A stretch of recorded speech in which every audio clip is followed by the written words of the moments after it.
Hi, welcome back to SJ cinema time. இன்னைக்கு நம்ம பார்க்க போகிறது அபிகேல் மூவியோட ஸ்டோரி லைன். இது ஒரு ஹாரர் த்ரில்லர் மூவி ஸ்டார்ட் ஆனதுமே ஒரு சின்ன பொண்ணு பேலே ப்ராக்டிஸ் பண்ணிட்டு இருக்கா ஒரு ஸ்டேஜில். அங்கேருந்து அவள் டிரைவர் அவளை கூப்பிட்டுட்டு வீட்டுக்கும் போகிறாரு. அவளை ஆல்ரெடி ஒரு கேங் ஃபாலோ பண்ணிட்டு இருக்கு.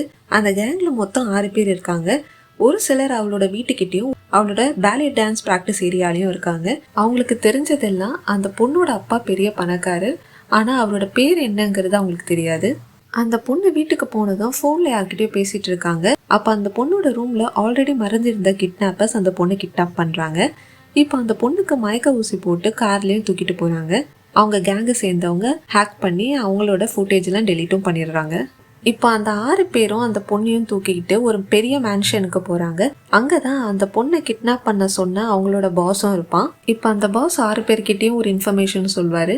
அந்த பொண்ணை 24 ஹவர்ஸ் இந்த மேன்ஷனில் அவங்க பார்த்துக்கணும், மற்ற விஷயத்தெல்லாம் அவர் பார்த்துப்பாரு. அதே மாதிரி அந்த பொண்ணை கிட்னாப் பண்ணதுக்காக அவங்க எல்லாருக்குமே ஆளுக்கு $7 மில்லியன் பணம் தரேன்னு ஆல்ரெடி சொல்லியிருப்பாரு.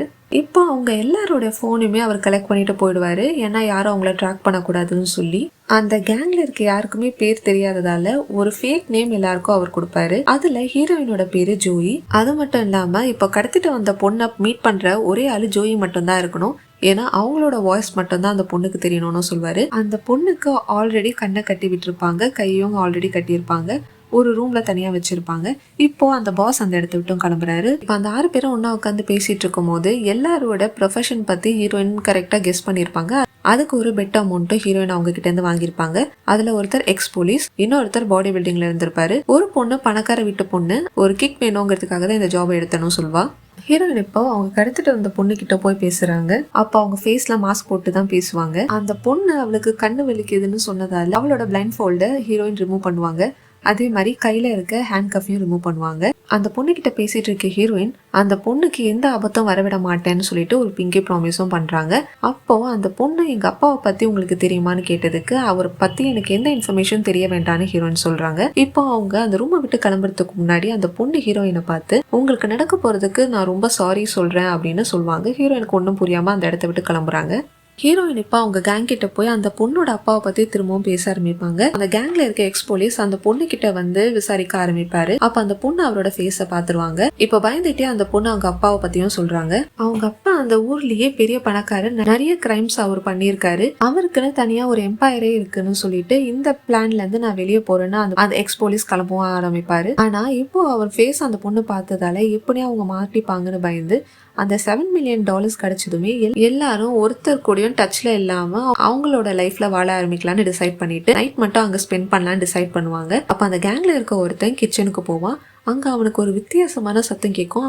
அவன் அது என்ன சத்தம்னு தெரியறதுக்காக அந்த பேஸ்மெண்ட் குள்ளேயும் போய் பார்ப்பான். கொஞ்ச நேரம் கழிச்சு அந்த கேங்ல இருக்க ஒரு பொண்ணு கிச்சனுக்கு வரும்போது இப்போ அங்க ஆல்ரெடி கிச்சன்ல இருந்த ஒருத்தன் ரொம்ப மோசமான முறையில செத்து கிடப்பான். இந்த விஷயத்த அவங்க கேங்ல இருக்க எல்லாருக்கிட்டையும் சொல்லிட்டு அந்த சின்ன பொண்ணோட ரூம்ல போய் பார்ப்பாங்க. அந்த பொண்ணு அவ ரூம்ல தான் இருப்பா. இப்ப அந்த பொண்ணு அவளோட பேர் அபிகேல்னு ஹீரோயின் கிட்ட சொல்றா. அது மட்டும் இல்லாம அவங்க கேங்ல இருக்க அந்த எக்ஸ் போலீஸ் அவங்க அப்பா கிட்ட தான் வேலை பார்த்துட்டு இருந்தாருன்னு அவ சொல்றா. இந்த விஷயம் தெரிஞ்சு கேங்குள்ள பெரிய சண்டையே ஏற்படுது. அவங்க முன்னாடியே எல்லாரும் அடிச்சுக்கவும் ஆரம்பிக்கிறாங்க. இப்போ அந்த எக்ஸ் போலீஸ் அந்த வீட்டை விட்டு போறதுக்கு ட்ரை பண்ணுவாரு. அந்த கேட் ஓபன் பண்ணவும் பாக்குறது அதை ஓபன் ஆகாது. அந்த கேட்டை உடைக்க ட்ரை பண்ணுவாங்க. அது ரொம்பவே ஸ்ட்ராங்கா இருக்கும். அந்த வீட்டுல இருக்க எல்லா விண்டோஸும் ரொம்பவே ஸ்ட்ராங்கான ஒரு ஷீல்டால ஃபுல்லாவே கவர் ஆயிடும். அந்த பொண்ணு அவளோட ஹேண்ட் கஃப்ல இருந்து ரொம்ப ஈஸியாவே கையை வெளியே எடுப்பான். உடனே அவ பேலே டான்ஸ் ஆடுற மாதிரி ஸ்டார்ட் பண்ணி திடீர்னு அவ வேம்பயராவும் மாறுறா. அங்க இருக்க ஒரு ஆளை அவ பயங்கரமா கடிக்க ஆரம்பிச்சதும் எல்லாரும் அவளை ரூம்குள்ள வச்சு பூட்டிட்டு அந்த ரூமை லாக்கும் பண்றாங்க. அவங்க அந்த பொண்ணை கன்னால ஷூட் பண்ணியிருப்பாங்க. ஆனா அவளுக்கு ஒண்ணுமே ஆகியிருக்காது. இப்ப எல்லாரும் அவங்க பார்த்த மூவியோட ரெஃபரன்ஸ்லாம் யூஸ் பண்ணி வேம்பயரை எப்படி கொலை பண்றதுன்னு ஒவ்வொருத்தரும் எக்ஸிக்யூட் பண்ண ஸ்டார்ட் பண்றாங்க. அந்த பொண்ணு ஒவ்வொருத்தரா இவங்க கேங்ல இருந்து கொலை பண்ணவும் ஸ்டார்ட் பண்ணுவா. அந்த மேன்ஷனுக்குள்ள ஒரு சின்ன பாண்ட் பாக்குறாங்க. அதுக்குள்ள நிறைய மனுஷங்க ஆல்ரெடி இறந்து கிடப்பாங்க. இதுக்கப்புறம் என்ன ஆக போகுது, அந்த வேம்பயர் கிட்ட இருந்து அவங்க கேங்ல இருக்க யாருன்னா தப்பிச்சாங்களா இல்லையா, அந்த வேம்பயருக்கு என்ன ஆச்சு, இவங்களை எதுக்காக சூஸ் பண்ணாங்கிறது தான் இந்த மூவியோட ஸ்டோரி லைன். இந்த மாதிரி சீரீஸ் அண்ட் மூவிஸோட ஸ்டோரி லைன் தெரிஞ்சுக்க மறக்காம நம்ம சேனலை சப்ஸ்கிரைப் பண்ணிக்கோங்க. இந்த வீடியோ பிடிச்சிருந்தா ஒரு லைக் பண்ணுங்க, கமெண்ட் பண்ணுங்க. திரும்ப அடுத்த வீடியோல பார்க்கலாம். பாய்.